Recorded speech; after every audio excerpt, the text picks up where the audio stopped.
မိုက်အိမ်ပြန်ရောက်တဲ့အချိန်မှာပဲထိတ်လန့်စရာမြင်ကွင်းတစ်ခုကြောင့်သူချက်ချင်းရက်သွားတယ်တကားအပြင်ဘက်မြေပြင်မှာခြေရာကြီးကြီးတွေအပြည့်ပဲခြေရာစိတ်ကိုကြည့်ရင်ဒါဟာထွားချိုင်းတဲ့လူကြီးတစ်ယောက်ရဲ့ခြေရာဆိုတာသိတာနေတယ် secret တွေလည်းဟိုတစဒီတစပြန်ကျဲနေတာကြောင့်ဒီလူဟာအဲ့ဒီမှာအကြာကြီးစောင့်နေခဲ့တာဖြစ်ရမယ်အဲ့ဒီအချိန်တစ်လျှောက်လုံးမိုက်ရဲ့မိမကအိမ်ထဲမှာတယောက်တည်းရှိနေခဲ့တာပါအဲ့ဒီအတွေ့ကမိုက်ကိုတော်တော်လေးကြောက်သွားစေတယ်သူချက်ချင်းပဲတနက်ကိုဆွဲချန်စီယိုကိုကြောခွာပြီးအိမ်ဘက်ကိုအမြန်ပြေးသွားတော့တယ်တစ်ပင်တွေအုပ်နေတဲ့ကြားကနေဖြတ်ပြီးအိမ်ဘေးကိုရောက်သွားတယ်အိမ်ဘေးကလမ်းကျင်းလေးမှာလည်းခြေရာအစ်တွေကိုတွေ့နေရတော့မယ်ကျူးကျော်သူကအိမ်ထဲကိုရောက်နေပြီမိုက်ကတနက်မောင်းတင်ပြီးအိမ်ထဲကိုအတန်မထွက်အောင်ဝင်သွားတယ်တချင်းတန်တွေကြားနေရပေမဲ့မိမကိုတော့ဘယ်နားမှမတွေ့ဘူးသူအယူတယောက်လိုလိုက်ရှာရင်းအိတ်ခမ်းထဲလဲရောက်ရောမြင်လိုက်ရတဲ့မြင်ကွင်းကြောင့်စောက်တီရမရဖြစ်သွားတယ်နေရန်တွေမှာသွေးတွေပေလို့ရုံရင်းဆန်ခတ်ဖြစ်ထားတာကတော့အတိအတာကြီးပဲမိုက်ကသူ့မိမစီချက်ချင်းဖုန်းဆက်လိုက်တယ်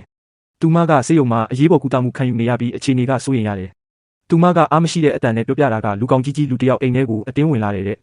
ဘာစကားမှမပြောဘဲတခုခုကိုအသေးအတန်လိုက်ရှာတယ်ရှာလို့မတွေ့တဲ့အခါကျတော့ပောက်ကွဲပြီးသူမကိုရဲရဲဆက်ဆက်တိုက်ခိုက်ခဲ့တာတဲ့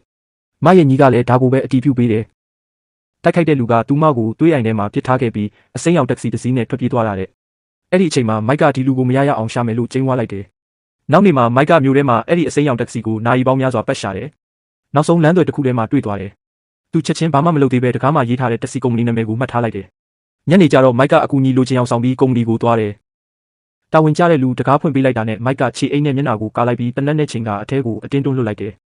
ပြီးတော့ကားမောင်းတဲ့မှတ်တမ်းတွေကိုအကုန်လိုက်မှွေတော့တာပဲမှတ်တမ်းတစ်ခုကသူ့မျက်စိထဲဝင်လာတယ်မိုက်အိမ်ပြန်မရောက်ခင်လေးတင်အိမ်ရှိမှာရက်ခဲ့တဲ့ကားပဲမောင်းတဲ့လူနာမည်ကလီယိုတဲ့လူငယ်လေးတစ်ယောက်ပဲမိုက်ကသူ့ဖိုင်ကိုထုတ်ပြီးဓာတ်ပုံကိုတေချာကြည့်ထားလိုက်တယ်ပြီးတော့မှရုံးခန်းကိုလူရက်ခံရတယ်လို့မျိုးဖြစ်အောင်အကုန်ဖျက်ဆီးပစ်ခဲ့တယ်နောက်နေ့မနက်မှာမိုက်ကကုမ္ပဏီပြင်မှာစောင့်နေတယ်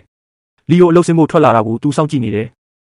လီယိုရဲ့နောက်ကိုတိတ်တိတ်လေးလိုက်သွားပြီးလီယိုကလမ်းဘေးမှာခရီးသည်ဆောင်ဖို့ရက်လိုက်တဲ့အချိန်မှာမိုက်က အလင်းလိုနေတဲ့ပုံစံနဲ့ကားပေါ်အမြန်တက်လိုက်တယ်ကားစားထွက်တာနဲ့မိုက်ကတနက်ကိုထုတ်ပြီးမှန်ကိုခောက်ပြလိုက်တယ်တနက်ကိုမြင်တာနဲ့လီယိုတယောက်မျက်နှာဖြူလျော်သွားတော့တာပဲ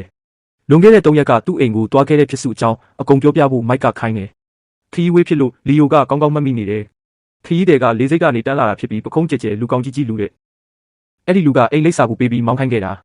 ရောက်တော့လဲလီယိုကိုချန်ပီယံမှာစောင့်ခိုင်းပြီးသူတယောက်တည်းအထဲဝင်သွားတယ်တနားရီလောက်ကြာတော့မှပြန်ထွက်လာပြီးလေစိတ်ကိုပြန်ပို့ခိုင်းတယ်လို့ပြောပြတယ်လီယိုကသူတိသမျှအကုန်ပြောပြီးတာနဲ့မိုက်ကိုအတနာခံပြီးတောင်းပန်တော့တာပဲဒါပေမဲ့မိုက်ကတော့မတနာပဲလီယိုကိုပြစ်လိုက်တယ်